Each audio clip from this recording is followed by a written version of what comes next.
Olá, meus amigos, tudo bem? Professor José Humberto aqui com vocês, direto do Supremo TV, para darmos início ao nosso pontapé inicial no direito empresarial, naqueles principais tópicos e mais importantes dessa disciplina. Aqui nesse bloco, nós vamos trabalhar a parte geral do direito empresarial. Bem, essa parte geral, ela será dividida em 4 blocos. E esse é o primeiro bloco de parte geral.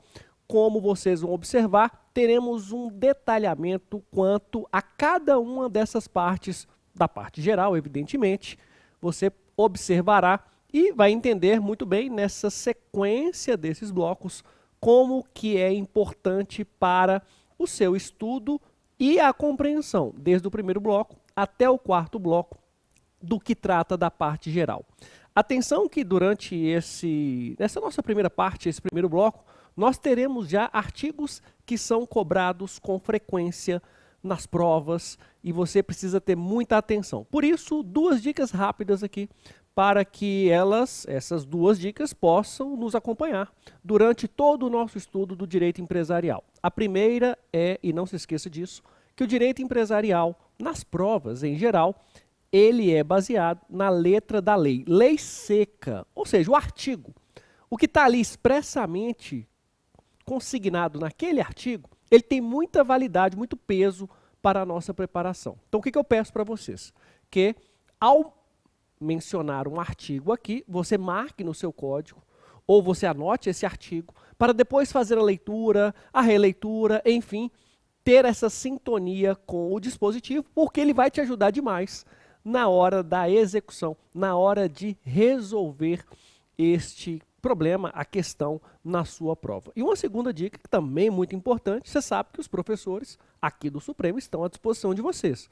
Na área do aluno, vocês têm lá disponível, né, a parte de dúvidas. E nós estamos à disposição para responder, conversar com vocês. Será um imenso prazer, além das redes sociais, né, também um outro canal disponível. Enfim, todo o trabalho aqui é feito para estar ao seu lado durante esse estudo, essa compreensão. Vocês vão entender o direito empresarial como nunca estudaram e aprenderam na vida de vocês. Isso o professor José Humberto promete. Vai ser legal, vai ser fácil e vai ser muito simples. Vejam só, aqui na tela, os canais de comunicação com o professor José Humberto, especialmente o Instagram, que é a parte mais fácil, vamos colocar assim, para também comunicar com o professor e auxiliá-lo durante esse estudo. Tá bom, o que nós vamos trabalhar na parte geral, que é o nosso tópico, aqui neste nosso primeiro bloco, nessa primeira parte de estudo. Veja só na tela, nós vamos falar aí rapidamente sobre, no direito empresarial, a parte do conceito, autonomia, fontes, princípios, histórico. Bem, é uma parte bem introdutória. E aí você me pergunta assim, professor, mas cai isso em prova? Vários editais, nós temos essa parte histórica, fontes, princípios, isso consta e realmente cai em algumas provas. Nós vamos separar um pequeno tempo aqui e ele vai ter muita validade para o que nós vamos ver ao longo do direito empresarial. Qual que é a minha sugestão? Nós vamos colocar tópicos, né? 1, 2, 3, 4, 5, e isso vai facilitar o nosso passo a passo e também o seu aprendizado. Qual que vai ser o primeiro aqui nesse nosso bloco? É a parte da evolução histórica. Ponto 1 da nossa aula, evolução histórica. Vou mostrar para vocês como que vocês devem colocar aí nas anotações. Lembrando que o nosso material, ele será disponibilizado para vocês também. Tá certo? Veja só na tela. Nós temos aqui nosso tópico 1 da aula, que é da evolução histórica. O que eu quero que vocês coloquem, né, com calma aí dentro das anotações. Nós teremos uma primeira fase, que é fase subjetiva. Nós teremos uma segunda fase, que é uma fase objetiva. Bem, são essas 2 primeiras fases da época histórica e é para entender como que o direito empresarial surgiu, afinal de contas, né? De onde que veio o direito empresarial para chegar ao que nós temos hoje, aí, essa legislação tão extensa tratando das relações comerciais. Bem fácil. Dentro da evolução histórica, nós temos, para fins de prova, tá, pessoal? Para fins de estudo. A primeira fase, ela é uma fase subjetiva e ela é a fase chamada das corporações de ofício. Repetindo, corporações de ofício. Essas corporações, elas tinham seus membros ali, e aqueles membros, eles trocavam as mercadorias. Eu tinha uma determinada mercadoria, trocava com outro trocava comigo. Isso era uma troca, né? Essa troca de mercadorias dentro das corporações de ofício. Ali nós já tínhamos algumas relações comerciais. Por isso, o direito empresarial coloca, primeira fase, corporações de ofício, lá da Idade Média. E por que que ela é uma fase subjetiva? Porque ela estava focada no sujeito.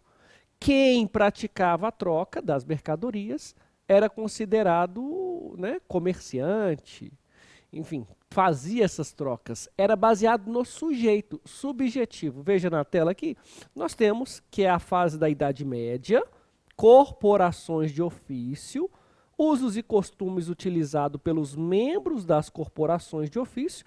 Nós não tínhamos a participação do Estado, eram as corporações que faziam as suas regras, e o critério era subjetivo, baseado na pessoa. Então vamos pensar isso lá na Idade Média.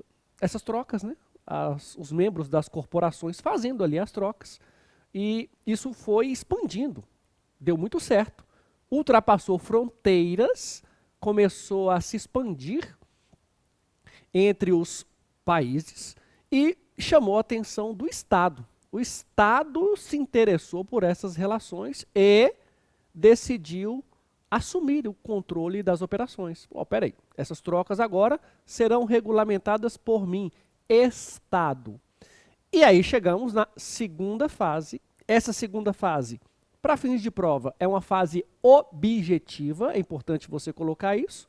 É uma fase do Estado Nacional, Estado napoleônico, ok? O Estado regula essas relações. Fala, deixa comigo, eu, Estado, que vou agora controlar essas operações. Tá bom, mas controlar como? Vou estabelecer leis, regras. Então percebam, a partir de agora, com o Estado, quem praticar essas trocas como está definido na lei é que será considerado um comerciante ou uma sociedade comercial. Olha que interessante, a partir de agora não é mais uma fase subjetiva que baseado no quem praticava as trocas, o sujeito que era o comerciante. Agora não. Somente quem o Estado diz que pratica determinados atos e aqueles atos são considerados atos de comércio, quem praticar é que será comerciante. Por isso nós temos a fase subjetiva, a primeira, dando lugar agora a segunda fase, que é objetiva, porque é baseado na lei, e quem a lei diz que pratica esses atos é que serão comerciantes. Fase objetiva recebeu uma teoria. Essa teoria é importante para fins de prova, chamada teoria dos atos de comércio. Quem praticava os atos, praticava comércio. Quem praticava os atos era comerciante ou sociedade comercial. Veja só na tela comigo. Nós temos aí segunda fase objetiva, vamos colocar outra cor, do Estado Nacional, que ele regulamenta sobre as corporações de ofício, os atos de comércio unificados e codificados para os comerciantes da FANSA. Aqui nós temos a teoria dos atos de comércio. E aí, para fins de prova, foi essa a segunda fase da teoria dos atos de comércio que influenciou o nosso Código Comercial de 1850. Isso mesmo, nós temos um Código Comercial aqui no Brasil de 1850. E esse Código Comercial foi baseado justamente nessa segunda fase, na fase da teoria objetiva, dos atos de comércio. Isso mesmo. Esse código está em vigor? Ele existe, pessoal. Então, veja só, nós temos aqui no Brasil, nós temos o nosso Código Comercial de 1850, que é baseado justamente nessa teoria dos atos de comércio, ok? Ele foi baseado e ainda está em vigor. Para fins de prova, nosso Código Comercial, ele era dividido em três partes. Três partes. A primeira fase, a primeira parte, a parte do comerciante, do comércio. Então, a primeira parte do comércio, a segunda parte do comércio marítimo e a terceira fase das quebras. Então vejam, o legislador dividiu em três: comércio, marítimo e quebras. A parte das quebras, que é de falência, já foi revogada. Temos uma legislação própria, vamos estudá-la inclusive, que é da Lei 11.101. Então essa parte nós já não temos mais, foi revogada. A segunda parte, que é do comércio marítimo, ainda está em vigor. Ela é uma parte que ainda vigora na nossa legislação. Enfim, o direito empresarial, o nosso Código Comercial, ainda está em vigor na segunda parte. E a primeira, que é do comércio, ela foi revogada. Isso mesmo. Vocês acreditam que essa segunda fase, que é objetiva, dos atos de comércio, ela foi sendo substituída ao longo do tempo e acabou realmente sendo totalmente substituída pela terceira fase do direito comercial. Isso é a fase que está vigorando hoje. Ela voltou para a fase subjetiva, focada no sujeito. Agora, não mais teoria de atos de comércio, mas uma teoria chamada da empresa, focada na atividade econômica, em quem pratica essa atividade econômica. Resumindo, a segunda fase, ela deu lugar à terceira, que é a que está em vigor. Você pode colocar aí terceira fase, que é a fase atual, ok?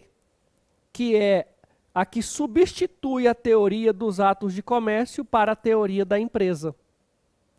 Para que o direito comercial não se ocupe apenas de alguns atos, mas como uma forma específica de exercer uma atividade econômica, uma forma empresarial. Agora eu estou olhando o empresário subjetivo. Vejam só, o nosso Código Comercial de 1850, a primeira parte não é do comércio? Não é aquela da teoria dos atos de comércio? Ela foi revogada e deu lugar ao direito, terceira fase comercial, que é o que está em vigor, teoria da empresa e não mais no Código Comercial. Unificou com o Código Civil. O direito empresarial migra e está lá legislado. Junto com o direito civil, houve uma unificação. E agora, para fins de prova, algumas informações importantes. As fases do direito empresarial são três. Primeira, subjetiva, corporações de ofício. Segunda, do Estado Nacional, atos de comércio. Terceira e atual, teoria da empresa, subjetivo novamente. Agora nós olhamos o sujeito, a atividade desenvolvida por ele, não mais baseado em atos. Outra informação importante para a prova. O Código Comercial brasileiro está em vigor ainda? Sim, somente na segunda parte, que é a parte do comércio marítimo. Tá, eu quero saber de direito empresarial, então eu vou para o Código Civil. Tivemos essa unificação do direito civil com o direito empresarial. Tá certo? Ok. Essa é a parte introdutória aqui da nossa aula, o nosso primeiro tópico. Aí chegamos num segundo ponto. Tudo bem, se houve uma unificação do direito empresarial com o direito civil, ele tem autonomia, ele tem vida própria, o direito empresarial? Sim, ele tem autonomia que é garantido, inclusive, na Constituição. Como o direito penal tem o dele, direito constitucional, direito administrativo, direito civil, o direito empresarial tem vida própria, tem autonomia. Nosso tópico 2, vejam só, autonomia, tópico 2, autonomia. Direito empresarial é um ramo autônomo do direito, tem regras e princípios próprios. Olha o artigo 22 da Constituição. Compete privativamente à União legislar sobre direito civil, comercial, penal, processual, enfim, nós temos o direito empresarial como, dito aqui, ele é um ramo autônomo do direito. Esse é nosso segundo tópico, sabemos disso. Ele tem vida própria. Tudo bem, mas vejam só, além de direito civil, nós teremos várias legislações passadas, especiais. tratando do direito empresarial. Por exemplo, lei de falência e recuperação judicial e extrajudicial, 11.101. A lei do cheque, 7357. A lei de propriedade industrial, 9279. Enfim, citei alguns exemplos que, além do Código Civil, nós temos legislações especiais tratando do direito empresarial. Bem, ponto 1, evolução histórica. Ponto 2, a parte da autonomia. Vimos isso aqui, artigo 22 da Constituição. E chegamos no ponto 3 aqui da nossa aula, que são as fontes do direito empresarial. Materiais e fontes formais. Tá, explica melhor isso. Vejam só, nosso terceiro tópico. As fontes nós temos aqui, dentro das fontes, materiais e fontes formais. Vejam só que a fonte formal é normativa, né, pessoal? É a legislação. Eu já disse, está lá no Código Civil. Nosso Código Comercial ainda está na segunda parte, funcionando. E temos legislações próprias, tratados. Já a fonte material, né, são regras de direitos empresarial, elementos e fatores que ajudam e auxiliam na elaboração de regras. Resumindo, nas fontes nós temos tanto fontes materiais quanto fontes formais. Ok? Vimos já 3 tópicos: evolução histórica, autonomia e as fontes. E essa introdução, nós temos ainda um 4º tópico importantíssimo, e ele vai balizar todo o direito empresarial daqui em diante. São os princípios. Todo ramo do direito precisa realmente dessa essência, dos princípios que dão rumo, norteiam o estudo da disciplina. Para direito empresarial, não se esqueçam que nós sempre temos um foco na empresa, em preservá-la. A empresa ativa, ela gera empregos, recolhe tributos, ela tem um impacto muito grande na sociedade, circula riquezas. Ela é realmente algo que faz uma grande diferença no sucesso e no desenvolvimento de um país. Pois é, essa parte, esse princípio tem grande impacto. Além disso, as relações empresariais são livres, livre iniciativa. Ou seja, eu quero empreender no Brasil, eu posso fazer isso. Não tenho impedimentos, vamos colocar assim. Eu sou livre para empreender, escolhendo o ramo. E mais, eu posso concorrer com quem eu quiser. Não há proteção para determinados sujeitos. Livre iniciativa, começo e faço, empreendo como quero. Concorrência, posso concorrer com quem eu quiser, preservando sempre a empresa. Por isso eu trouxe para vocês aqui os princípios, nosso 4º tópico, e são princípios de prova, baseados aqui. Vejam, artigo 170 da Constituição,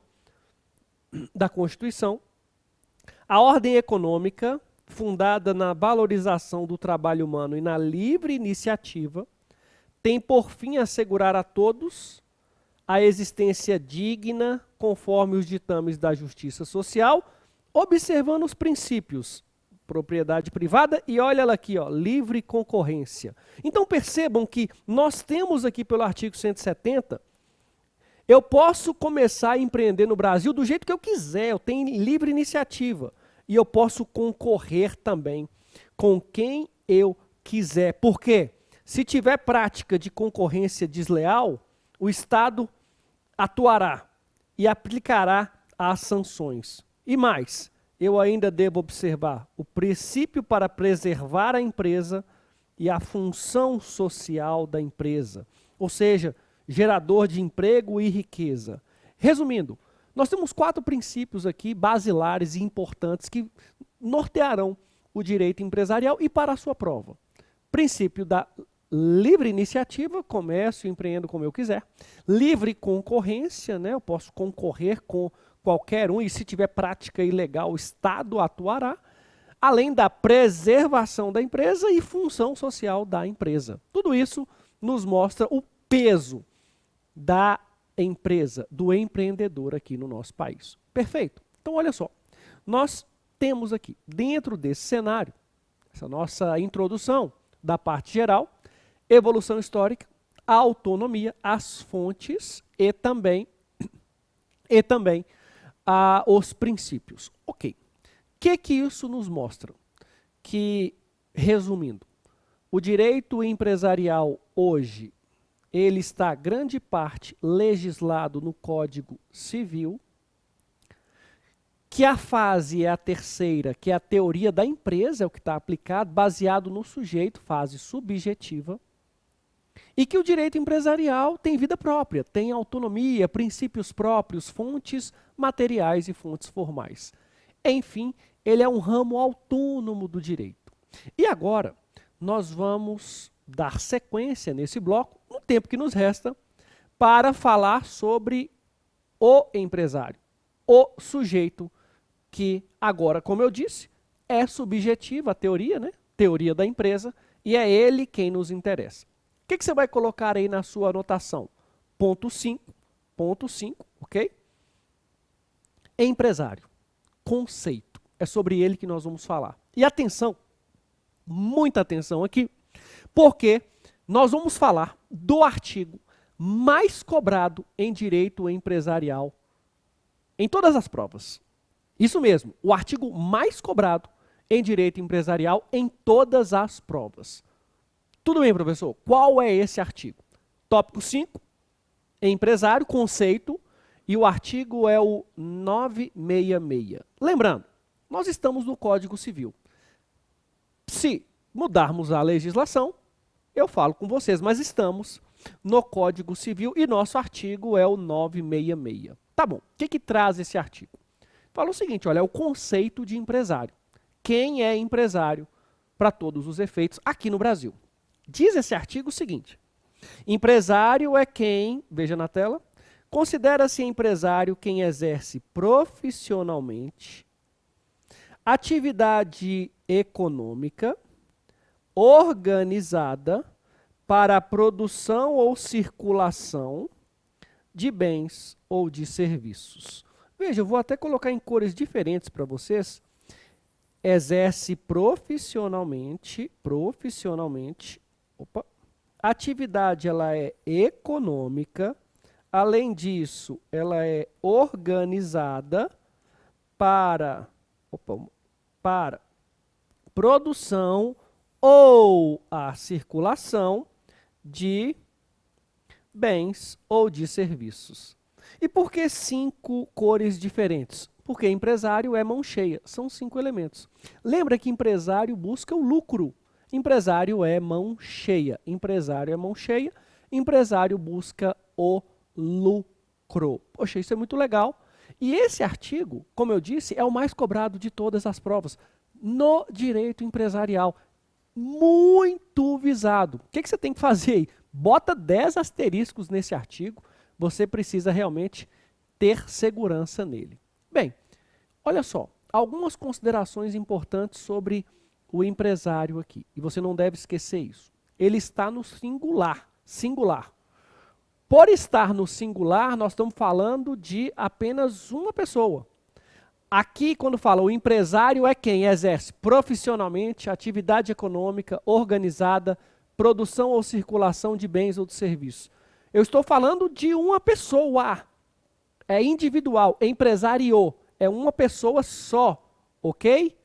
Não estou falando de sociedade, não estou falando de pessoa jurídica, não estou falando de sócios, não, é uma única pessoa. Então veja, no Brasil, se eu quero empreender, ser um empresário, eu, pessoa natural, mesmo recebendo um CNPJ, eu não serei pessoa jurídica. Eu sou pessoa natural empreendedora, ok? Tanto que, atenção, empresário é o individual, não é pessoa jurídica. Ah, tem um CNPJ. Isso é para fins da Receita Federal, mas não é pessoa jurídica. Atenção, não cabe desconsideração da personalidade jurídica nesse empresário, porque não é pessoa jurídica, e a responsabilidade dele será ilimitada. Bem, responderá com patrimônio pessoal por obrigações do negócio. É gigantesca essa responsabilidade. Tá claro para vocês? o próprio sujeito se confunde com o negócio. Perfeito?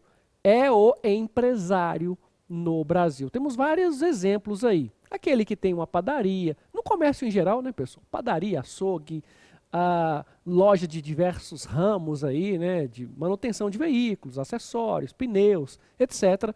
Tudo isso pode ser atividade de empresário. E para finalizar, esse mesmo artigo, que é o 966 do Código Civil, que traz aí esses 5 elementos, como eu mostro para vocês, profissionalmente, atividade econômica, organizada, produção ou circulação de bens ou de serviços. Esse mesmo artigo, ele traz algo extremamente importante. Lá no parágrafo único, então aqui você vai colocar ponto 5, que é do empresário ainda, só que 5.1, porque é do parágrafo único que nós vamos falar, e você vai colocar esse tópico aqui, olha, 5.1, do profissional intelectual, e o artigo é o 966, parágrafo único, ok? Parágrafo único. O que que traz como previsão? Vem o código, nesse artigo, no parágrafo 1, diz assim, calma, se for um profissional intelectual, e quem é esse sujeito?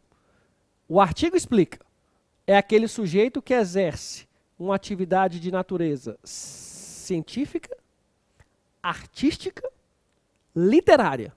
Científica, por exemplo, advogado, engenheiro, médico, dentista, médico veterinário.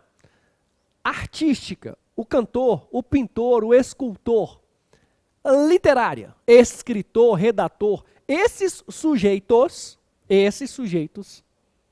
eles não são empresários, não são considerados empresários, mesmo que tenham colaboradores, auxiliares. Ah, tem um ajudante ali, não muda nada.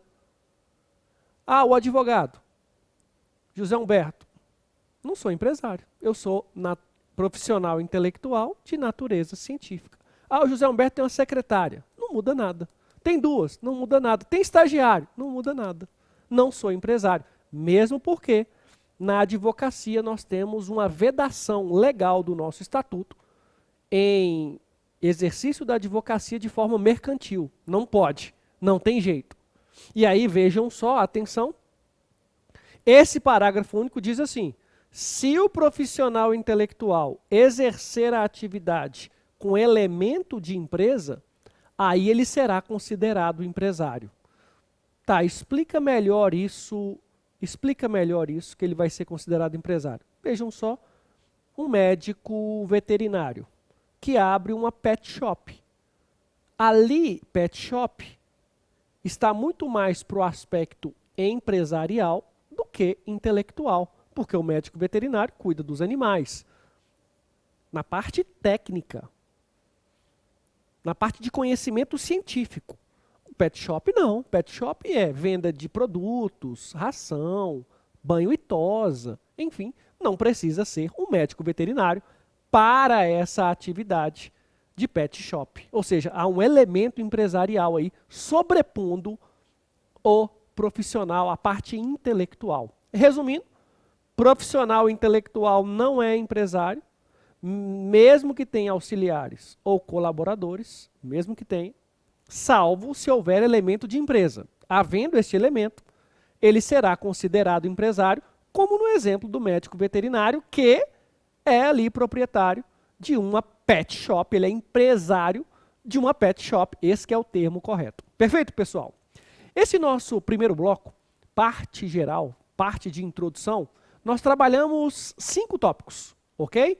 E tópicos de prova, tópicos de abertura de conhecimento aí do direito empresarial. Falamos da evolução histórica, falamos também da autonomia do direito empresarial, das fontes, dos princípios e chegamos na parte do empresário, já no Código Civil, conceituando o empresário e mostrando que o profissional intelectual, ele não é considerado empresário, salvo elemento de empresa. Artigos importantes aqui, da Constituição Federal, o 22 e o 170, já falamos sobre eles, e do Código Civil, o artigo 966.